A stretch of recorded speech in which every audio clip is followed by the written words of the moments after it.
Bienvenidas y bienvenidos. Muchas gracias por acompañarnos a la presentación de resultados de la segunda evaluación al gobierno estatal, Gobernador, ¿cómo vamos?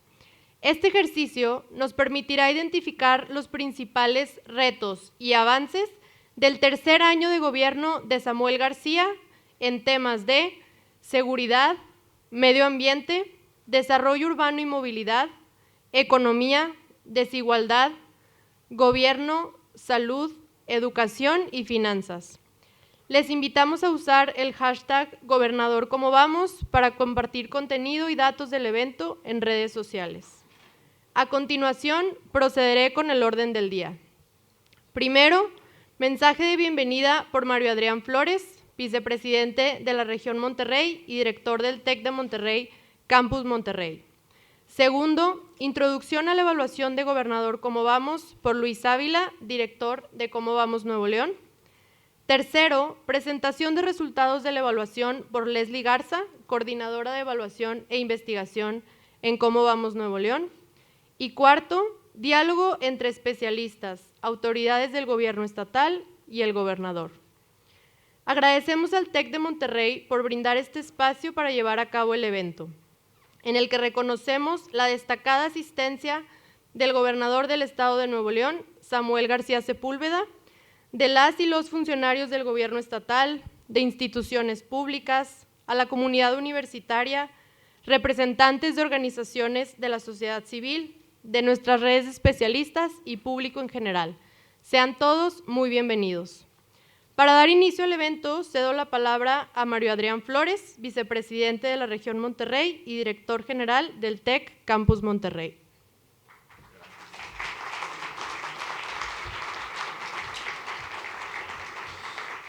Muy buenas tardes, bienvenidos a su casa, al TEC de Monterrey, Campus Monterrey. Esta es la sala mayor de rectoría y a nombre de David Garza, nuestro presidente ejecutivo del TEC, y de Juan Pablo Mura, nuestro rector del TEC de Monterrey, queremos darle la bienvenida, así como un servidor como responsable de este campus. Señor Gobernador Samuel García Sepúlveda y miembros del gabinete, bienvenidos aquí a su casa, y decirles que como TEC de Monterrey estamos pues muy contentos de hospedar este evento de Cómo Vamos Nuevo León, en donde se busca que con la sociedad reflexionemos sobre temas que son muy importantes para Monterrey y sobre todo para nuestro estado. Javier Arteaga, muchas gracias también por acompañarnos, Luis, a todo el equipo de Cómo Vamos Nuevo León y a todas las personas que están aquí presentes. Este es un gran evento, definitivamente es una gran iniciativa ejemplar que subraya la importancia de la participación ciudadana. Tener la oportunidad de analizar, cuestionar, dialogar sobre los avances y desafíos de nuestra administración pública no solo fortalece nuestra democracia, sino también fomenta la corresponsabilidad entre el gobierno y la ciudadanía. Como institución y como universidad, el TEC de Monterrey estamos convencidos de que la información clara y objetiva y transparente sirve como base para una participación ciudadana efectiva. Quiero desearles que este ejercicio y este evento pues surjan un diálogo muy propositivo y que de alguna manera del intercambio de ideas dé como resultado una mejor ciudad, Monterrey, un mejor estado del que todos deseamos como comunidad. Que el evento surja de la mejor manera y nuevamente bienvenidos y bienvenidas a su casa, al TEC de Monterrey. Muchas gracias.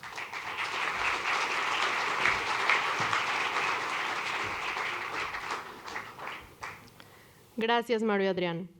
Para continuar con el orden del día, cedo la palabra a Leslie Garza, coordinadora de evaluación e investigación de Cómo Vamos Nuevo León, para que nos presente los resultados de la segunda evaluación de Gobernador ¿Cómo Vamos?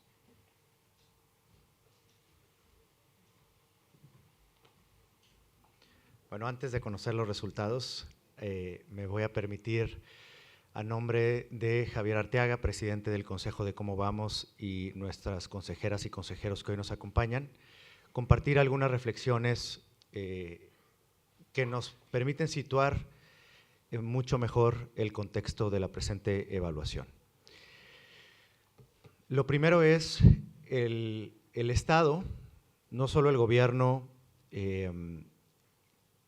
aquí representado en su totalidad, el gobierno estatal, sino el Estado cuenta con dos instrumentos de medición que son muy valiosos, creemos, más allá de la evaluación y del gobierno en turno. Uno es una evaluación de la gestión, que está compuesta por 50 indicadores que Leslie describirá a continuación, que el gabinete no nos dejará mentir, que es una suerte de trabajo continuo de acuerdos, a veces desacuerdos, sobre lo que es relevante medir y cómo medirlo, y que hoy vamos a presentar. Y una evaluación ciudadana donde es la comunidad la que responde a las inquietudes, a los problemas, a las prioridades que tiene el Estado. Esa encuesta se terminó de levantar a inicios de noviembre. A petición de este gobierno, algunos de los indicadores ya van a incluir resultados de esa encuesta y como un ejercicio más formal la vamos a presentar en el mes de febrero. Y estamos en la segunda de 5 evaluaciones. Y es importante destacarlo porque es un proceso en construcción. No debiera ser nuestra expectativa como sociedad que al año 1 o 2 o al primer trienio se resuelvan todos los problemas, saldrán otros. Pero esto es una buena brújula de identificar dónde falta cambiar la ruta y dónde el avance ha sido incluso mejor de lo esperado. Eso es lo valioso de este intercambio de información y hacerlo con una base donde los datos y no los adjetivos, que son los que predominan el debate público, sean los que nos marquen la pauta. ¿Qué nos interesa de esta evaluación? Nos interesa que sea útil. No nos interesa que alimente los prejuicios que tienen los adversarios al gobierno en turno para recalcar en lo que sí está mal, ni nos interesa que sea un instrumento de propaganda del gobierno en cuestión. Nos interesa que sea una evaluación que refleje en la medida de lo posible donde Nuevo León o los municipios, porque es el mismo proceso que hacemos a nivel municipal, identifiquen sus fortalezas y sus debilidades. Y de eso se trata la evaluación. Y aunque pareciera un proceso muy directo, y el gabinete, el gobernador, Betsabe de manera destacada lo saben, no es un proceso sencillo, pero ¿qué buscamos reflejar en la evaluación? 3 cosas que son los criterios que marcan la elección de estos indicadores. Por un lado, que sean indicadores relevantes. Lo que aquí se ve está pautado por 3 criterios de relevancia, que sean responsabilidad y facultad del gobierno, que estén marcados así por la ciudadanía a través de la encuesta y que el grupo de especialistas técnicos que nos acompaña en este ejercicio, donde las universidades lo demuestran y les agradecemos su colaboración, tanto al TEC como ser anfitrión, como la UR, a la Universidad Autónoma, a la UDEM, que son partícipes de este ejercicio, tienen que ser indicadores de relevancia. También tienen que ser indicadores que sea factible medir. Nos encantaría medir más cosas. Es a veces un diálogo de ida y vuelta con el gobierno entre qué información publicar, entre por qué estamos pidiendo esa información, entre si tienen la capacidad de generarlo o no. Pero al final queremos generar una cultura de datos abiertos, de datos oportunos. Y estos ejercicios sirven para identificar al propio gobierno donde no tenían datos que sí creían tener o donde algunas mediciones son inexactas. Y lo que aspiramos es que se convierta en una práctica común que cada vez vaya elevando la vara de las administraciones que siguen. Y finalmente, donde el gobierno tiene gran influencia, reconocemos, y seguramente lo podrán comentar los secretarios y el propio gobernador más adelante, hay indicadores que no solo dependen de lo que haga el Estado, pero que sí son corresponsabilidad del Estado. Y corresponde al Estado ponerse de acuerdo con otras autoridades, demandar respuesta de los entes de la sociedad que debemos de participar, por ejemplo, en la lucha de un mejor aire, de una mejor movilidad. Y para esto sirve este ejercicio, para que reconozcamos de manera conjunta, dónde vamos bien y dónde hay que asumir responsabilidades comunes, y por eso vemos finalmente, y con esto cierro, al diálogo como un ejercicio complementario a la rendición de cuentas.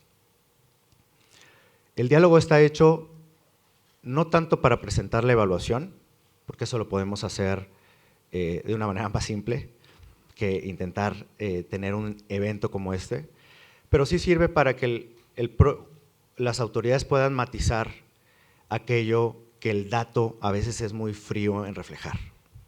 Y esa es la invitación que hacemos hoy. Y por eso, con un intercambio con especialistas, la secretaria y los secretarios que participarán directamente hoy podrán dar cuenta de qué está pasando en movilidad, en el tema del aire, en el sector salud y en las finanzas públicas, que sin duda los 4 han sido temas de interés público reciente. Y también el gobernador, a quien agradecemos mucho, Samuel, tu presencia y participación el día de hoy y el compromiso del gabinete en este ejercicio, podrá clarificar cuál es el panorama para los 3 años que sigan. Porque si en algo estamos convencidos es que si la sociedad no soltamos al gobierno, pese a lo adverso que sea la circunstancia local o nacional, Nuevo León va a estar mejor. Y esa es nuestra convicción, nuestra invitación el día de hoy, y les reiteramos a todas y todos los integrantes del gabinete y gobierno su atención a este importante diálogo. Muchas gracias.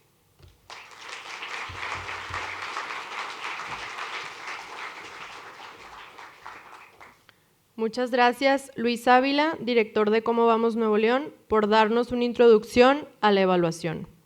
Para continuar, cedo la palabra a Leslie Garza, coordinadora de evaluación e investigación de Cómo Vamos Nuevo León, para que nos presente los resultados de la segunda evaluación de Gobernador Cómo Vamos.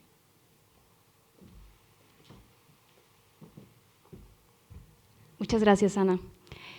Pues muy buenas tardes, tengan todas y todos. Muchísimas gracias por estar aquí con nosotros. Muchas gracias a las autoridades, las secretarias, el gobernador, los diferentes funcionarios públicos que están por aquí por acompañarnos. Por supuesto, a nuestra red de especialistas, nuestra comunidad de Cómo Vamos Nuevo León, que nutren todo este mecanismo y hacen que sea más fuerte. Y por supuesto al Tecnológico de Monterrey por recibirnos este día. Quisiera comenzar por platicarles de la metodología rápidamente de la evaluación. De entrada, contarles que son 9 ejes que estamos evaluando, que es gobierno, es economía, seguridad, finanzas, medio ambiente, salud, educación, pobreza y desigualdad, que en este periodo no lo estamos evaluando, lo evaluaremos bienalmente debido a la información. Y por último, desarrollo urbano y movilidad. En total son 50 indicadores los que evaluamos o los que tiene el mecanismo, de los cuales un 74% miden el avance que ha tenido el indicador respecto a la base, respecto a cómo inició la administración y qué tan lejos o cerca está de la meta. Y un 26% es una medición más directa que simplemente mide cómo está el indicador respecto a la meta. Esta medición la utilizamos en aquellos indicadores que no tienen una línea base o bien que son muy volátiles. De estos indicadores, el 90% tienen una meta propia. ¿A qué nos referimos? Que el propio gobierno se puso esta mesa, se estableció esta meta y decide qué tanto va a avanzar en ellos. Y un 10% son metas estándares. Estas metas, en la gran mayoría, son así debido a que vienen establecidas en la ley y por tanto es importante mantenerlas así. También antes de empezar ya como tal en la presentación de resultados, quisiéramos hacer un breve recuento de algunos ajustes metodológicos que hicimos. De este lado nos tocó también escuchar al gobierno del estado, a cada uno de los diferentes secretarias y secretarios, y hacer un intercambio específicamente con la Secretaría Técnica, a quien agradecemos mucho toda la disposición y todo este periodo que ha sido largo. Y como principales puntos a destacar es que hubo algunos reemplazos de indicadores, cambiamos días sobre la norma por concentración de partículas contaminantes PM2.5 con la intención de tener una mejor medición de cómo va cambiando el indicador a través del tiempo. Lactancia materna para nacidos menores de 6 años lo cambiamos por tamiz metabólico neonatal. Medicamentos surtidos en todo el estado lo cambiamos también a medicamentos surtidos el 100% la primera vez solamente para las instituciones que mide la Secretaría de Salud del estado. De igual forma, agregamos un indicador nuevo que es la afluencia diaria de usuarios en metro para complementar el indicador que mide la partición modal. También hicimos algunos cambios más generales como la actualización de algunas metas, los cambios de línea base en algunos indicadores que pudieran estar afectados por la pandemia, el uso de datos, como ya lo decía Luis, de la encuesta Sí Vamos para temas de movilidad.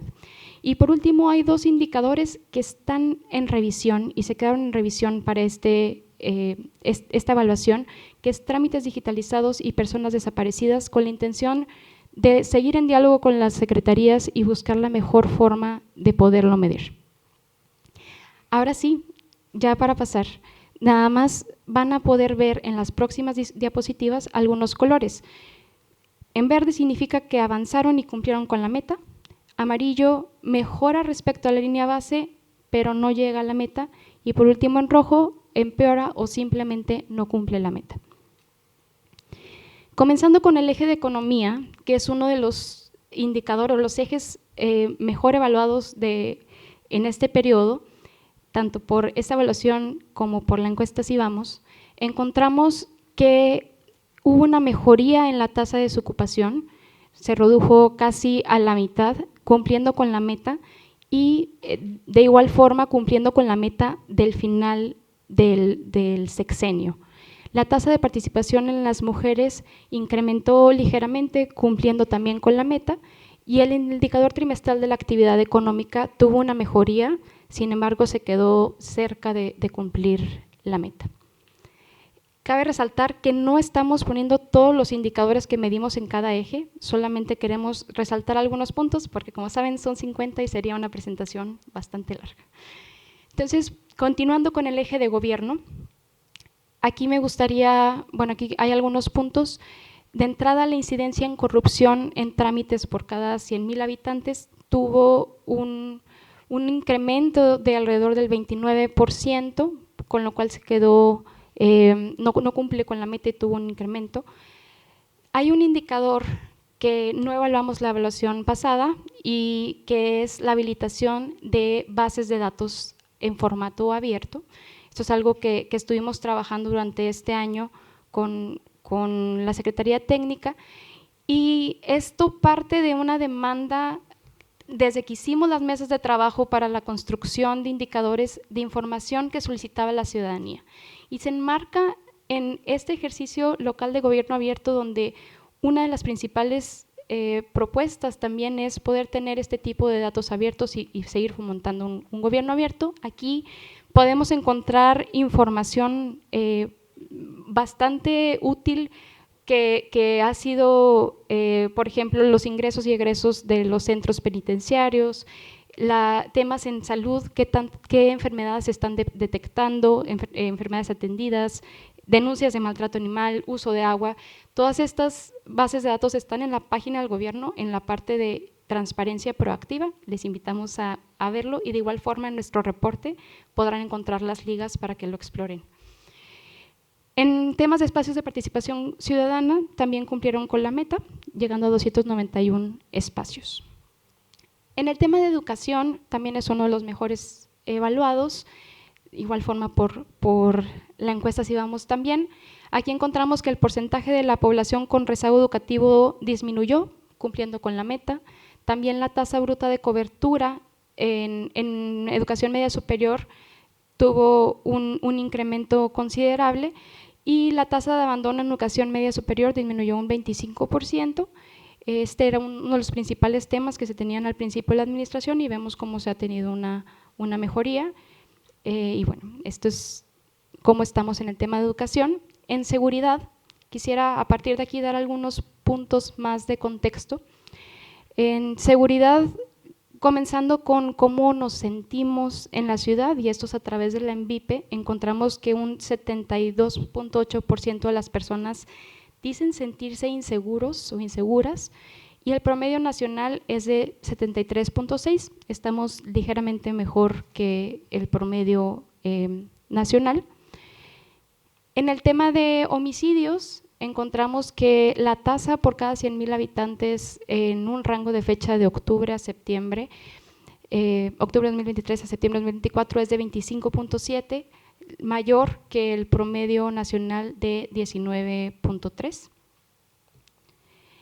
Y aquí podemos observar cómo los homicidios no son iguales en todo el estado, sino que las tasas realmente varían mucho por las diferentes regiones, viendo cómo en la región oriente, donde está General Bravo, China, Los Ramones, tenemos un porcentaje bastante mayor que en el resto de las regiones, con un 127.8 por cada 100,000 habitantes, seguido de la región periférica con un 50.4.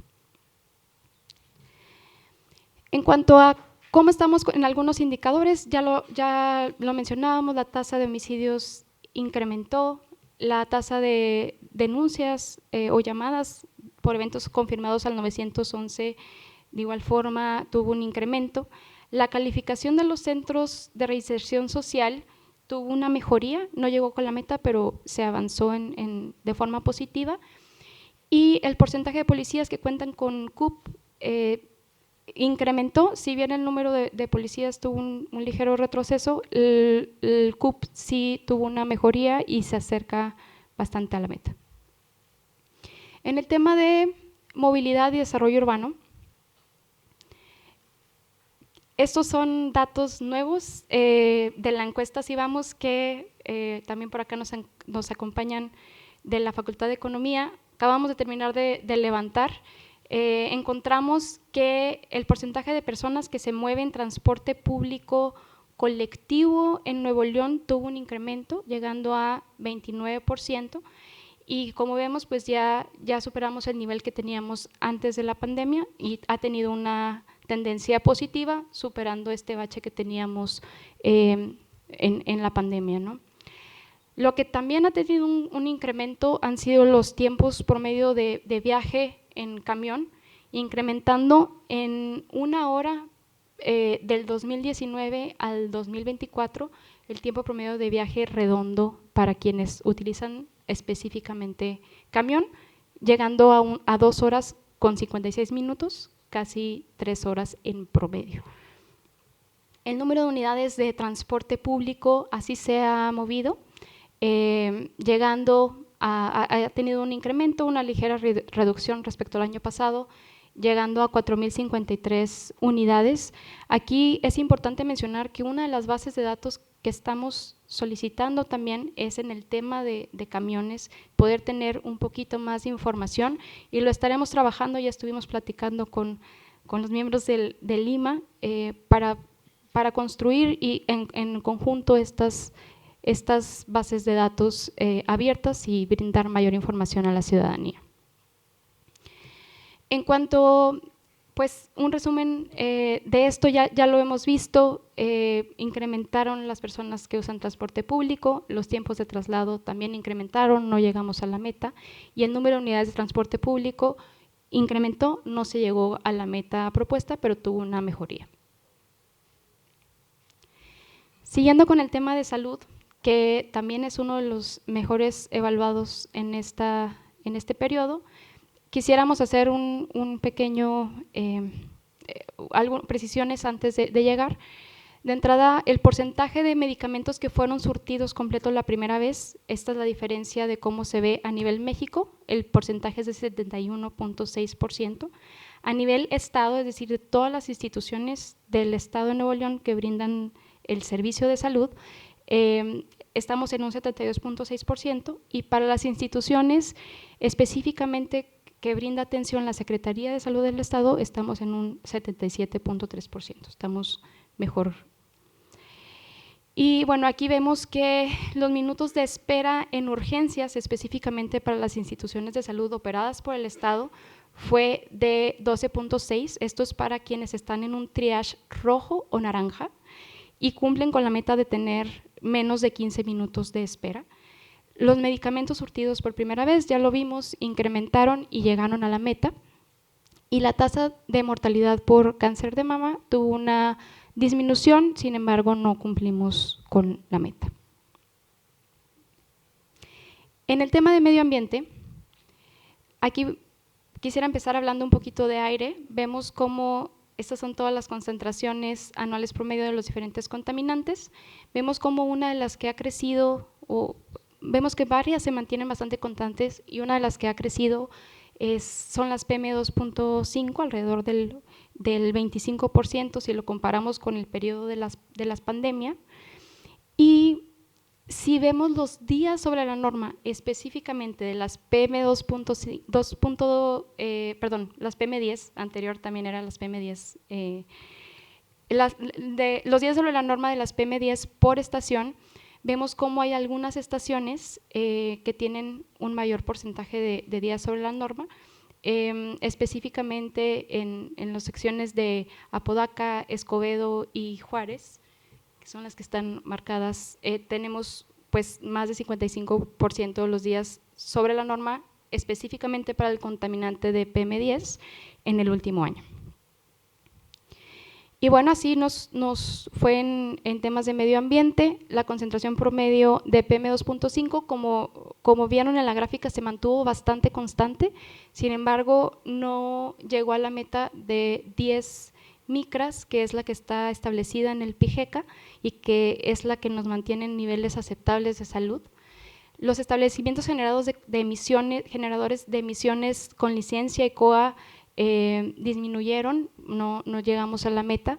El aprovechamiento de residuos sólidos tuvo una ligera mejoría, llegando a la meta, y la disponibilidad de agua también tuvo una mejoría de 17 metros cúbicos por segundo a 19, cumpliendo la meta establecida. Por último, en el tema de finanzas, encontramos que en la primera columna pueden encontrar el monto total de la deuda. Como ven, ha ido incrementando. Sin embargo, los ingresos de libre disposición también han estado incrementando. Por lo tanto, los resultados del sistema de alerta pasaron de amarillo a verde en los últimos 3 años. Y el único indicador que sigue en amarillo es el servicio de la deuda y de obligaciones sobre ingresos de libre disposición, que habla un tanto de la capacidad de pago. Es algo a lo que tal vez deberíamos seguir prestando atención. Aquí podemos ver cómo se ha comportado. Estamos en el segundo trimestre del 2024 en 11%. Para ser considerado sostenible debiera ser menor a 7.5%. Y ya cuando es elevado es mayor a 15%, estamos en un rango medio, pero por encima de otras ciudades como Ciudad de México o Jalisco. Y bueno, así nos fue. También en finanzas es uno de los ejes que reciben mejores evaluación. El desempeño presupuestal tuvo un incremento de más del doble. Los ingresos propios como porcentaje de los ingresos totales tuvieron un incremento, también cumpliendo con la meta, y como ya mencionaba, la calificación de la deuda a través del sistema de alertas pasó de, como lo recibieron este gobierno, en amarillo a verde. Y bueno, por último, esta es la calificación global del gobierno con un 7.1, y pueden observar las diferentes calificaciones de los diferentes ejes. Como mencionaba en un inicio, el eje de pobreza y desigualdad no fue evaluado en este periodo, ya que será evaluado de forma bienal, gracias a que los datos son del Coneval. Y pues bueno, sin más, les agradezco mucho su atención y seguiremos pendiente de este diálogo próximo. Gracias.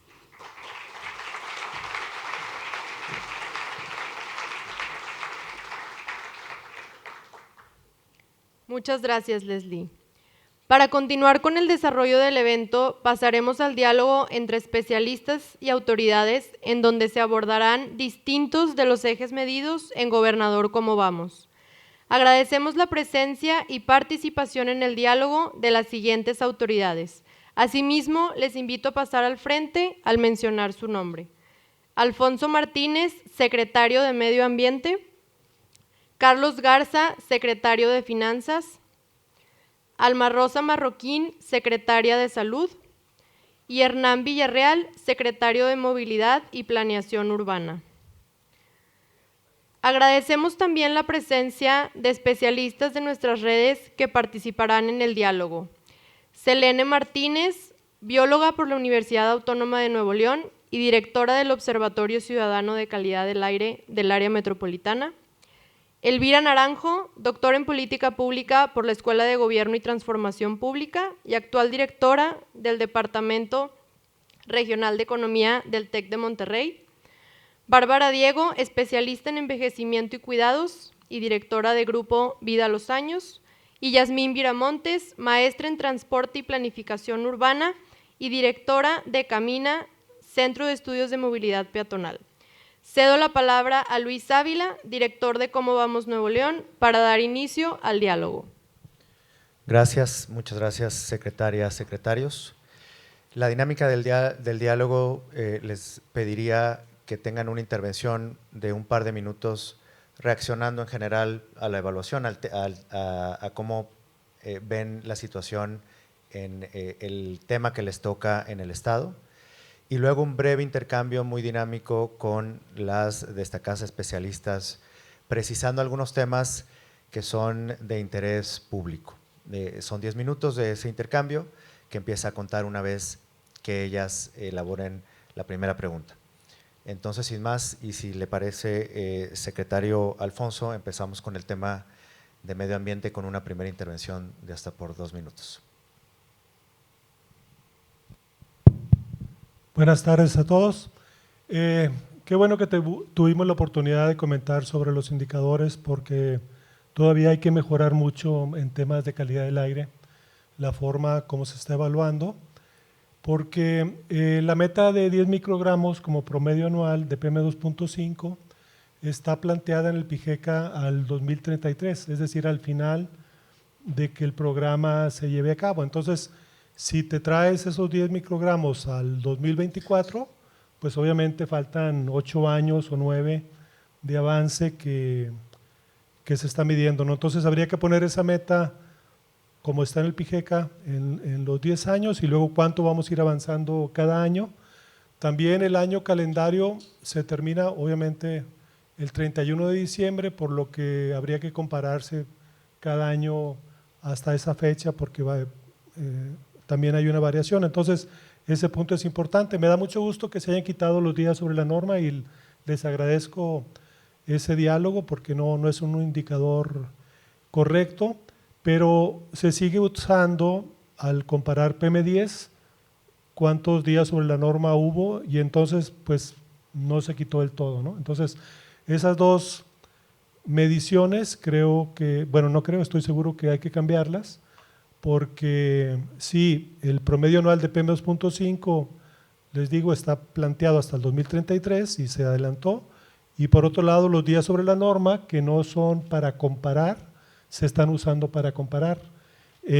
Quiero finalizar diciendo que hay otros temas importantes como lo que se ha logrado de inversión de las industrias, 2,000 millones de pesos hasta ahora, 20,000 millones de las 10 más grandes ya en el PIGECA, que recientemente la refinería, más bien el presupuesto 2025, se van a invertir alrededor de 1,700 millones de pesos en mantenimiento de equipos, lo cual también sin duda se va a reflejar en una mejor calidad del aire. Hasta ahí quisiera dejar mi intervención. Gracias.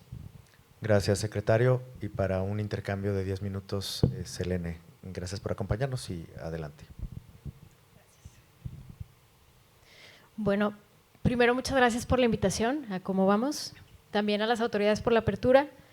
Yo quisiera comenzar con una primer pregunta para ir entendiendo mejor cómo podemos los ciudadanos saber los avances o retrocesos en la calidad del aire.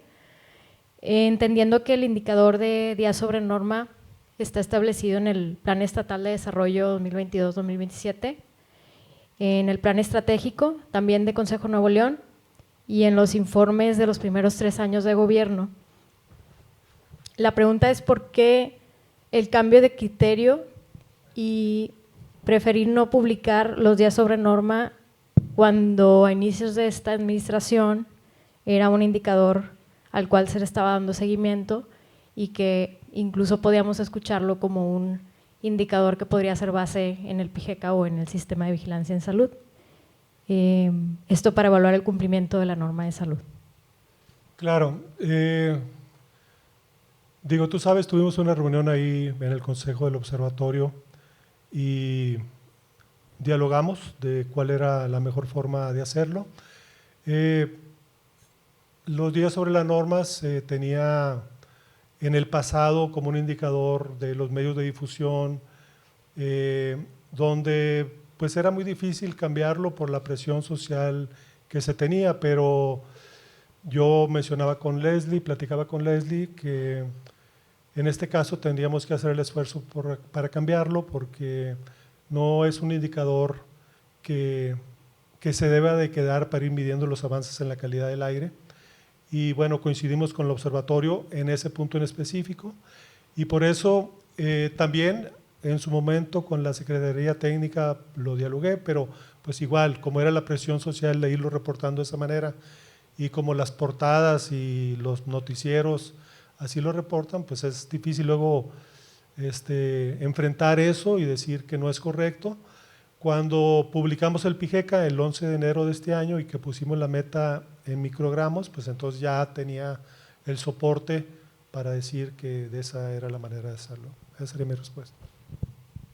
Muy bien, gracias por la respuesta. Entendiendo que también el cambio climático es una rama muy importante, me gustaría preguntar respecto al Programa Estatal de Cambio Climático, publicado justo en julio de este año. ¿Cuáles son las estrategias de mitigación y de adaptación al cambio climático, primero que realiza la Secretaría? También, ¿qué avances específicos se han tenido al día de hoy? Y esos esfuerzos que realiza la Secretaría de Medio Ambiente para disminuir emisiones, no solo de contaminantes criterio, también de contaminantes climáticos y el impacto de las diferentes fuentes de contaminación. El cambio climático ya es mucho más elocuente, más se nota su impacto y sobre todo en la disponibilidad de agua. Ese es cómo se refleja el cambio climático en las sociedades. Estamos trabajando muy de la mano con Agua y Drenaje Monterrey para lograr circular el agua y volverla a aprovechar. Y para eso hemos incrementado las normas, de hecho publicado las primeras normas en la historia de la gestión ambiental del Estado de Nuevo León, una norma para evitar la descarga de aguas y aceites a la red de agua y drenaje que luego afectan los conductos de agua y drenaje, y vamos a publicar una nueva norma con límites de descarga más bajos. Estamos trabajando muy duro en eso porque de otra manera no se va a poder utilizar esa agua como lo quiere hacer Agua y Drenaje y como lo hacen las ciudades de primer mundo, donde tú puedes, después del agua de tratamiento, ya en California la puedes meter al tubo del agua directamente, y entonces por décadas era mucho más, y Juan Ignacio lo sabe, era más fácil contaminar porque le pagaban muy poquito agua y drenaje porque ellos trataran el agua que tratarla internamente. De hecho, cuando se subieron los costos de tratamiento del agua, pues se bajó el DBO en semanas 60%, 70%. Entonces, estamos trabajando mucho en eso. El programa de reforestación tampoco se había hecho, ya llegamos más de 600,000 árboles.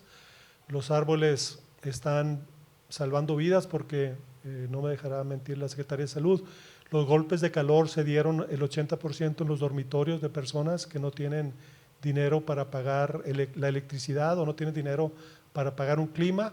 Entonces la sombra les ayuda a dormir, a sobrevivir. Están bajando dióxido de carbono, están embelleciendo la ciudad.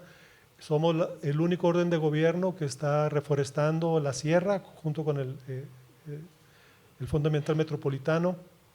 Y pues para tener agua los ciudadanos de Nuevo León también es una medida importante de adaptación, y estamos enfocados sobre todo en eso. Y tenemos un inventario también tú sabes, el inventario de emisiones de gases de efecto invernadero, el inventario de contaminantes criterio.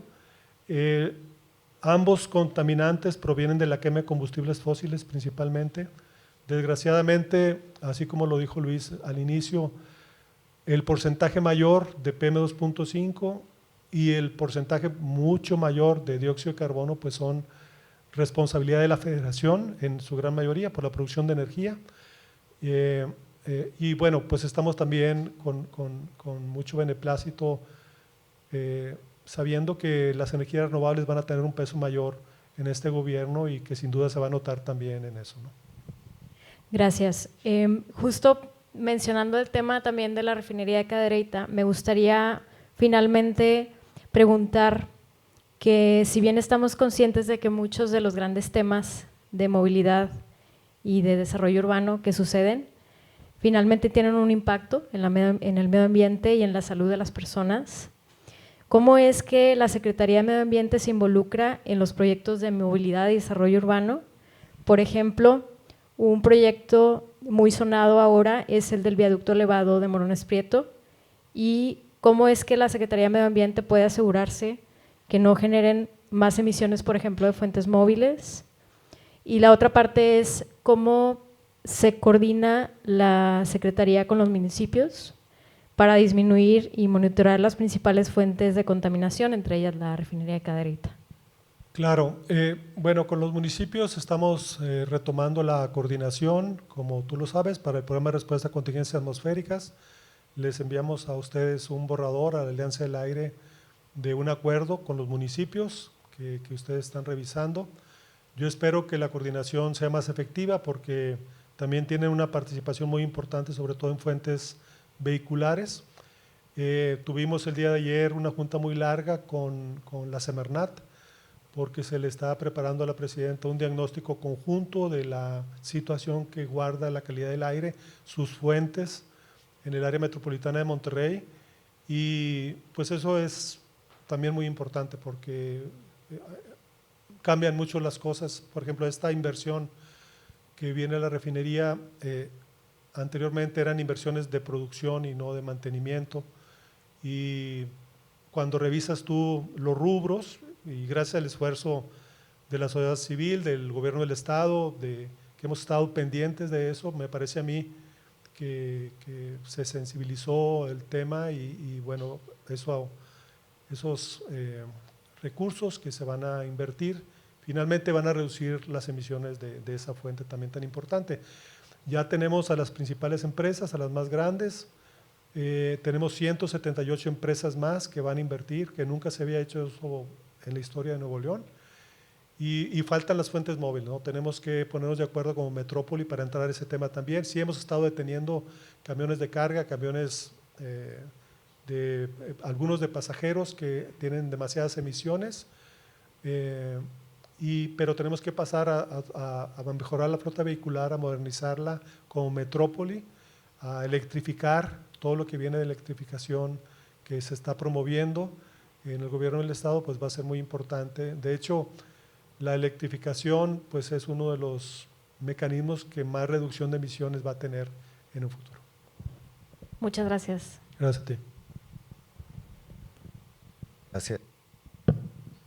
Secretario, si les parece, ahora le pedimos al secretario Carlos Garza que tenga una intervención inicial de un par de minutos. Muchas gracias, muy buenas tardes a todos. Bueno, pues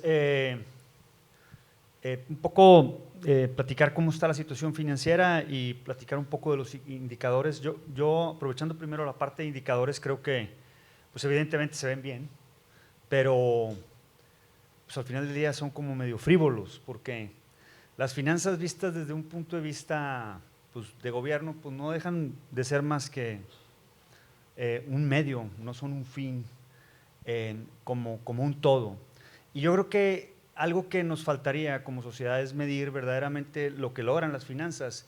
Más allá de todos estos indicadores, creo yo que habría que correlacionarlos o buscar un indicador que mida verdaderamente la capacidad que tiene el gobierno de invertir.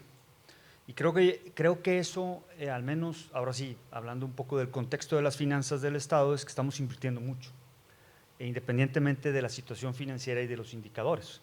Y yo creo que es un dato muy revelador, es decir, independientemente del financiamiento o no, yo creo que el dato que deberíamos de estar construyendo es, conjuntamente con todas las organizaciones que han estado discutiendo cuál debería ser el estado óptimo de la situación del Estado, pues cuáles son los indicadores o los niveles de inversión que requiere Nuevo León para verdaderamente alcanzar los niveles de vida que estamos planeando en nuestras distintas planeaciones, específicamente la de el plan de gobierno como sexenal y la planeación que se hace, por ejemplo, en Consejo Nuevo León. Yo creo que ahí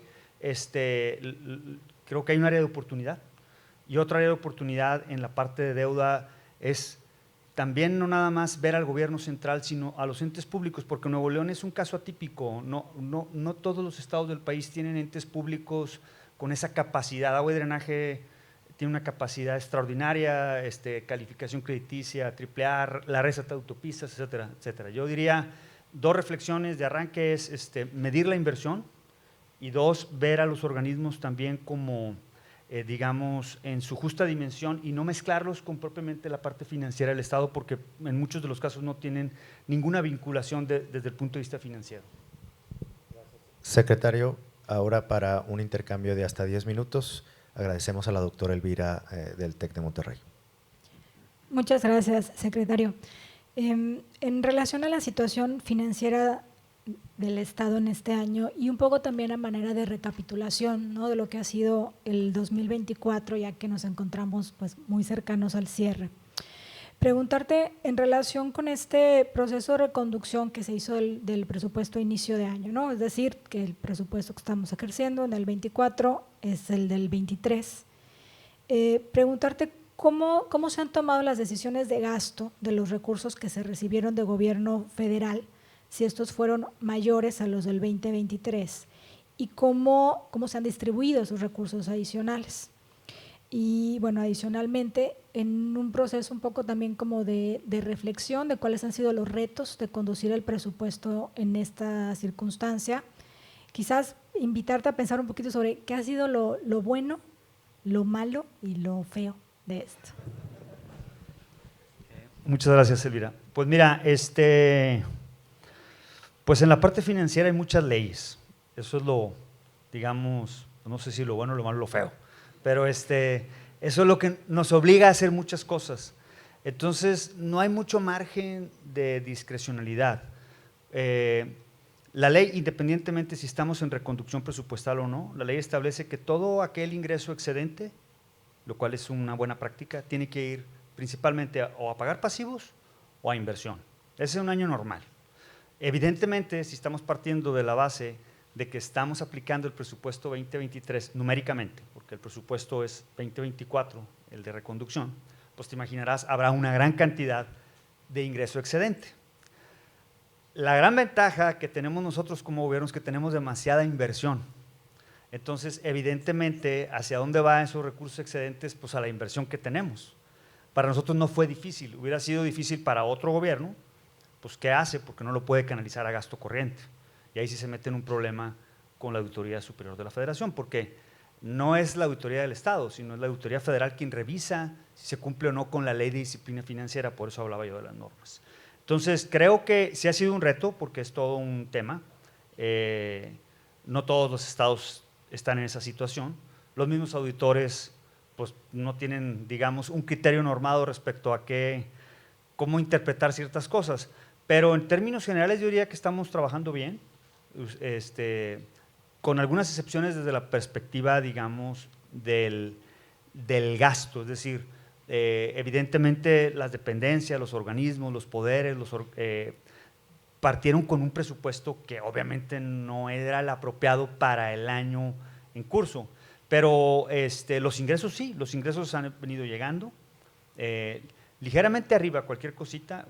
En los propios, como está el indicador, sin duda vamos por arriba de lo que habíamos programado, pero en la parte propiamente federal, poco en línea con lo que se había programado, ligeramente abajo, casi nada, pero eso te permite prácticamente cumplir con lo que habías planeado para este año. Muchas gracias.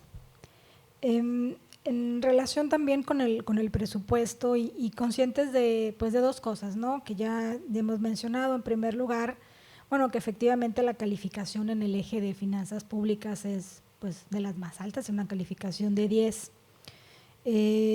Considerando que, bueno, al mismo tiempo, pues también somos el estado que tiene el mayor monto de deuda a nivel nacional y, bueno, reconociendo que el semáforo de alertas pues ha mejorado, estamos actualmente en verde. Sin embargo, pues para el 2025 la cantidad de endeudamiento que se está solicitando es bastante elevada, son 17.500 millones de pesos destinado a infraestructura, ¿no?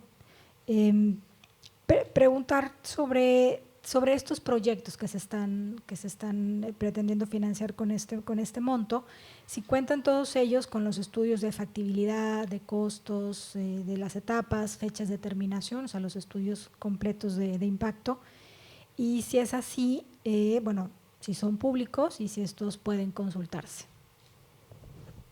Pues bueno, mira, empezaría yo primero por la parte, digamos, de la deuda. Porque sí ha sido todo un tema y yo creo que es un buen foro.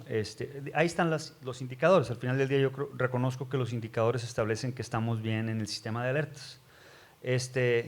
La costumbre tradicional es ver el saldo.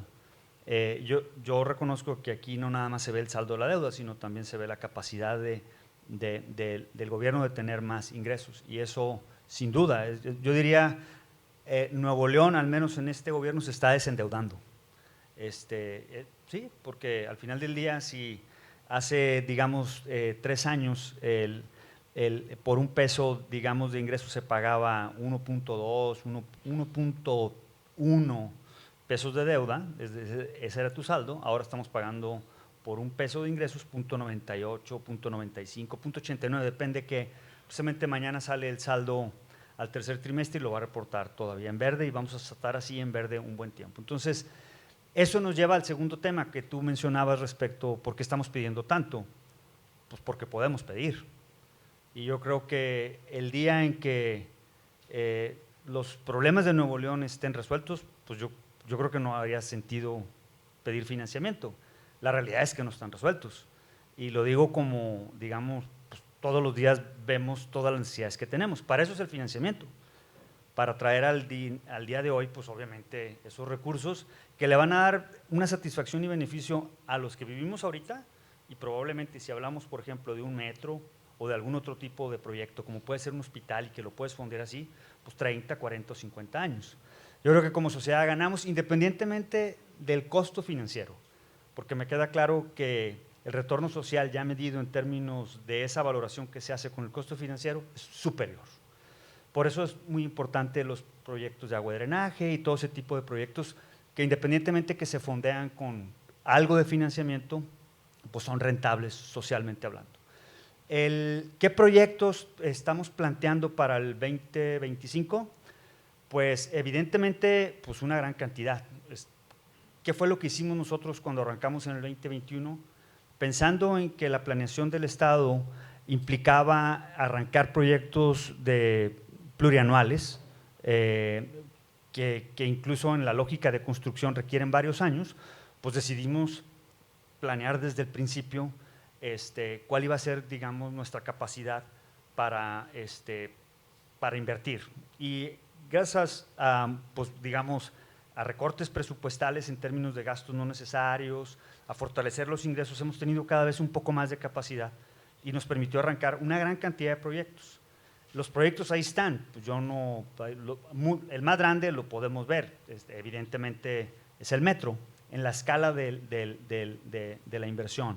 Hay otros también muy grandes, lo que se ha invertido en la Gloria Colombia, en toda la parte de seguridad hemos hecho una gran inversión, desde recursos que se han transferido a la Sedena para inversión, como destacamentos, etcétera, etcétera. El tema de los proyectos, sí, los proyectos tienen que tener obviamente un filtro, sin duda ese filtro evidentemente está, supongo yo que si es público, no sé, habría que checarlo, pero no debería ser ningún problema compartir la evaluación socioeconómica o el análisis costo-beneficio de esos proyectos. pasan por un tamiz de revisión. Evidentemente, muchos de los proyectos de los que estoy mencionando, pues no necesitas una gran evaluación.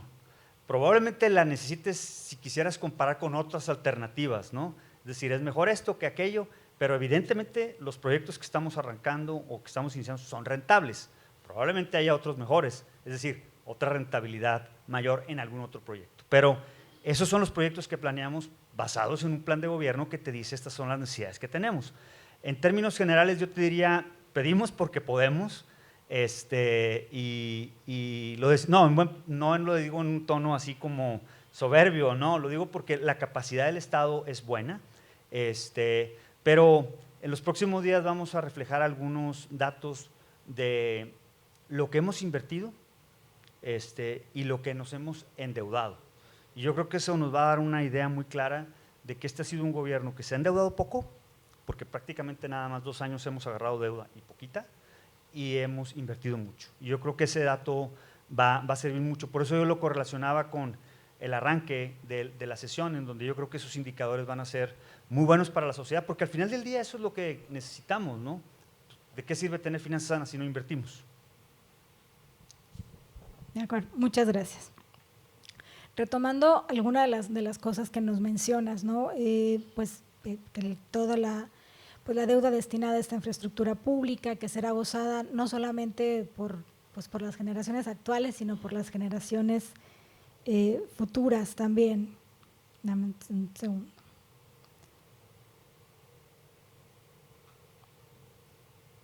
¿Qué tanto nos puede llevar el hecho de que endeudarnos porque podemos, porque tenemos la capacidad de pago y porque podemos hacerlo?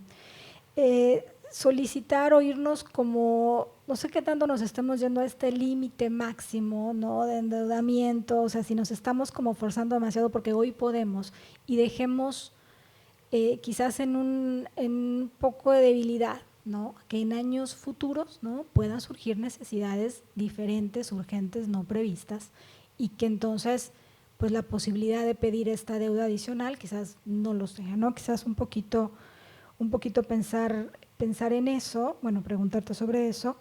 Y bueno, también preguntarte por último por los plazos a los cuales se está contratando esta deuda, ya que somos el 4º estado con el mayor plazo promedio de vencimiento de estos financiamientos.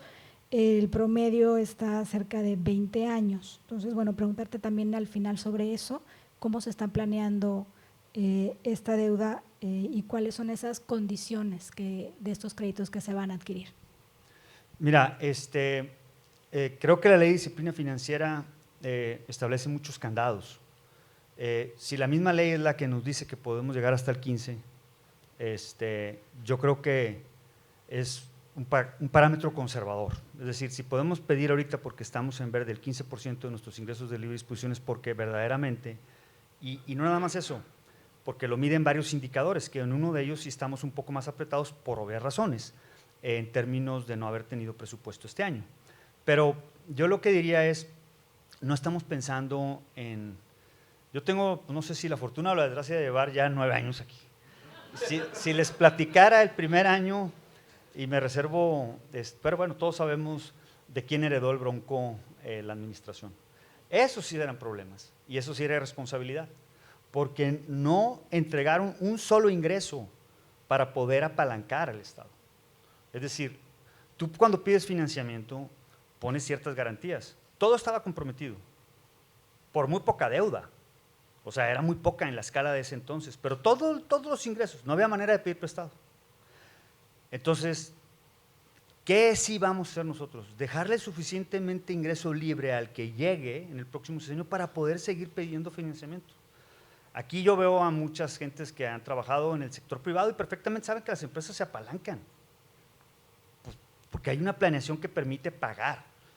El sector público es todavía más rentable, porque aparte de las tasas, tú hablas de los plazos. Yo quisiera ver qué empresa consigue TIE más 0.4 de sobretasa, ninguna. A 20 años es una maravilla poder conseguir ese financiamiento. Pero bueno, volviendo a tu pregunta, yo creo que No, somos sumamente responsables, pero aunque no lo fuéramos, que sí lo somos, los candados ahora no permiten que sea tan fácil, ¿cómo te diré?, dejar un estado en mala circunstancia. Por eso estamos tranquilos, porque aparte, evidentemente, la guía que tenemos desde el punto de vista de cómo piensa el gobernador y cómo pensamos nosotros en la Secretaría de Finanzas es no dejar el estado con un problema financiero grave. Creo yo que lo más importante, porque seguimos debatiendo sobre el tema de la deuda, es cómo verdaderamente, y perdón que siga insistiendo, lo vinculamos con la inversión. Porque la deuda de ese entonces, de la que estaba hablando, se podía gastar en gasto corriente. Ahora no, ahora tenemos la certeza de que tiene que ir solo a inversión pública productiva, lo cual lo hace muy sano.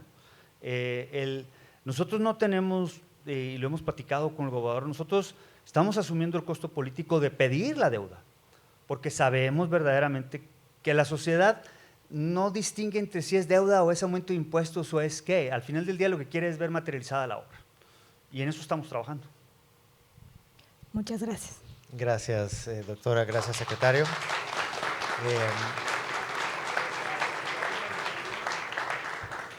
Ahora, si nos permiten, con el secretario Hernán, tener una primera intervención de hasta 2 minutos como una reacción inicial a los temas de movilidad. Bueno, sí. Muy agradecido de la invitación. Solamente comentar que tenemos un dato muy importante que observar en las mediciones. El uso del transporte público pasa de un 20% a un 29%. Eso es un hito en la historia del transporte en los países de Latinoamérica, en países del mundo. Es algo nunca antes visto. Y esto es más evidente lo benéfico de este dato, porque nosotros veníamos de hace 15 años de un uso del transporte del 43% y un uso del auto del 35% aproximadamente.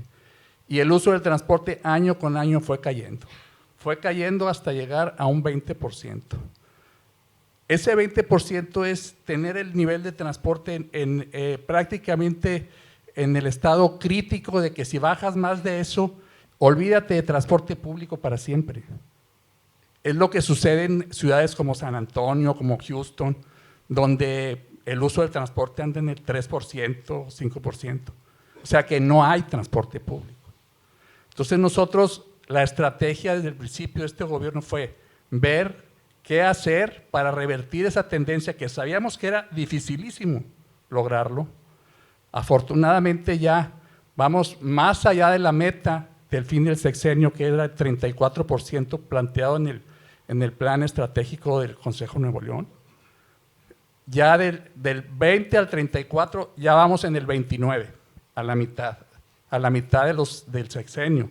Quiere decir que vamos muy bien, pero obviamente para lograr eso se requieren grandes inversiones en transporte y se requiere hacer caso por primera vez en la historia del Estado a la pirámide de movilidad. Esa pirámide de movilidad que está en la ley desde hace más de 10 años, que nadie le hizo caso. Todos seguían invirtiendo en pasos a desnivel y nada se invertía en transporte. Las inversiones en transporte eran inversiones federales. Las inversiones de metro eran federales. Aquí no, aquí afortunadamente pudimos arrancar los proyectos rápido porque era con inversión estatal, con recurso estatal y aprovechando todos los planes pasados existentes. No hicimos como la administración pasada, que al final nos dejaron un plan. La aportación de la administración pasada fue dejarnos un plan y nos dijeron, esto es lo que tienen que hacer ustedes. Yo no hice nada, pero esto es lo que tienen que hacer ustedes. Eso fue lo que nos dejaron. Nosotros, ¿qué hicimos? Decidir invertir en transporte colectivo, en transporte masivo. Toda la inversión en el área metropolitana está destinada a movilidad, está destinada a transporte masivo. Y por eso hemos podido empezar a revertir esa tendencia.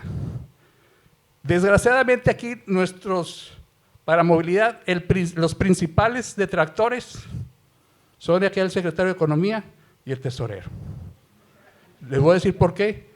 Porque economía ha crecido tanto que tenemos un montón de tráfico. El tesorero ha dado placas, ¿qué? 600,000 vehículos este año pasado. Es decir, entonces a nosotros nos miden por la disminución de los tiempos de traslado del transporte colectivo. Y eso circulan sobre la vialidad, que la vialidad es una atribución municipal. Entonces, por más camiones que les metamos, pues disminuir los tiempos de transporte, pues está medio complicado. Máximo del éxito que tenemos de récords de inversión, récord de empleo, todos quieren comprar auto. O sea, estamos logrando revertir la tendencia que venía en caída libre del uso del transporte.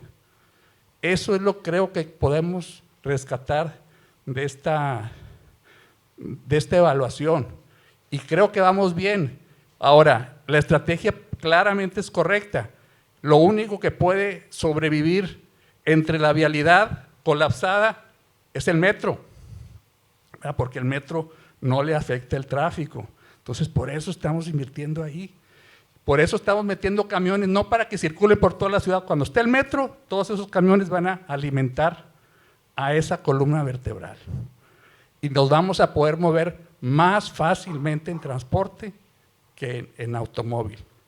Pero ciertamente también tenemos que tener la noción de que 2/3 partes de la población se mueven en auto y que la competitividad de la ciudad se basa en que se puedan mover directivos, empleados, gente que se mueve en auto.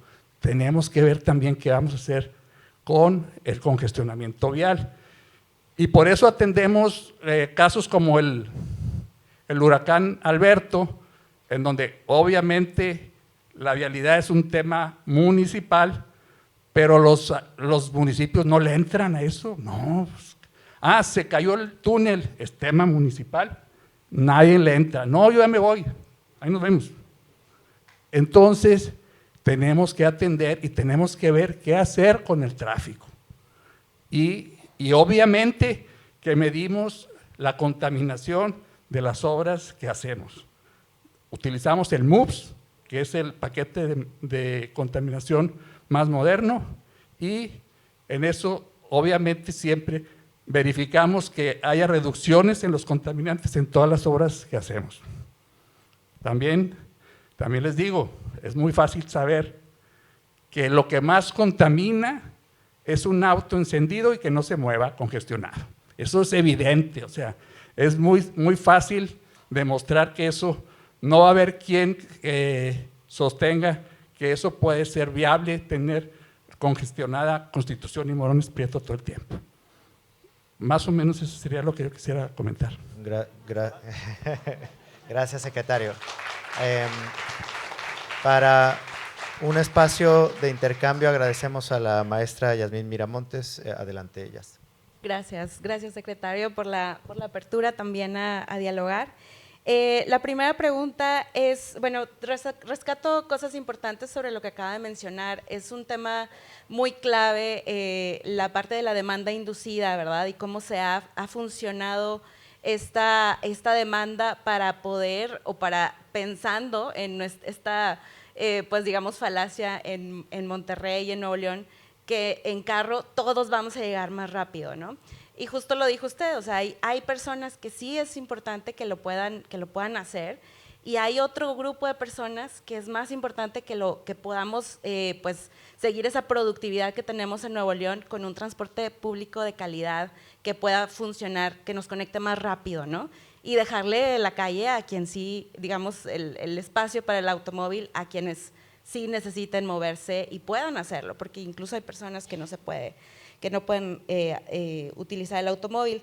La primera pregunta es sobre la situación actual del transporte público y la importancia de esto que tenemos en en esta situación. Estamos conscientes de que se han incluido estas 4.053 unidades de camiones en el sistema de transporte público, pero al mismo tiempo han aumentado los traslados, del tiempo en traslado de las personas. Y entonces aquí pues quiero comentar varias preguntas. Primero es, ¿cuál es la situación de la reestructura del sistema de transporte público? Y cómo digamos que aplaudimos esa parte de que entren unidades al sistema, pero también es fuerte o más bien se requiere darle una inversión grande a la gestión y a la planeación de cómo se mueven y cómo llegan rápido esas unidades. Y entonces, bueno, ahí quisiera preguntarle esto, ¿cuál es la situación de la reestructura del sistema público de transporte público en cuanto a esta planeación y gestión del transporte público? Si hay algún plan de subsidio y cómo están atendiendo a esta exigencia de las personas sobre estas tarifas que están aumentando en el transporte público. Sí, claro. El problema es tan grande que requiere mucho esfuerzo entrarle a solucionarlo.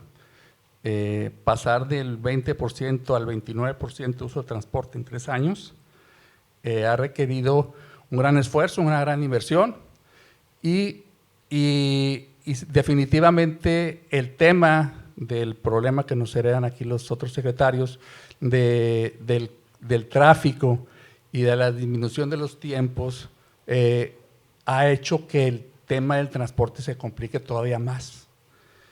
Antes un camión, digamos, daba la vuelta en 1 hora, ahora da la vuelta en 2 horas. Eso significa que para mover a la misma gente necesitamos el doble de camiones. Eso significa, en estricto sentido, que les deberíamos de cobrar el doble de la tarifa, ¿verdad? Pero obviamente eso no lo vamos a hacer nunca. Dios no lo digo aquí, nunca. ¿Qué estamos haciendo? Pues viendo la forma más eficiente de cada vez con los camiones que podemos financiar con los recursos que tiene el Estado, pues dar el mejor servicio. Este indicador de que va subiendo el uso del transporte es un buen indicador. También en el metro han ido subiendo los pasajeros y todavía no terminamos las líneas. Es más, eso es gestión. Eso del metro que ha subido bastante el número de usuarios sin haber terminado las líneas es gestión del metro. El hecho de que haya subido el uso del transporte también es gestión. Claro que tenemos muchas oportunidades de mejora y la reestructura va poco a poco, pero para organizar la reestructura no solamente hay temas organizacionales, sino también hay temas de carácter político que ya afortunadamente ya los solucionamos. ¿Qué hicimos primero? Pues primero tuvimos que retomar las rutas que habían dejado de prestar los transportistas actuales porque no les era negocio.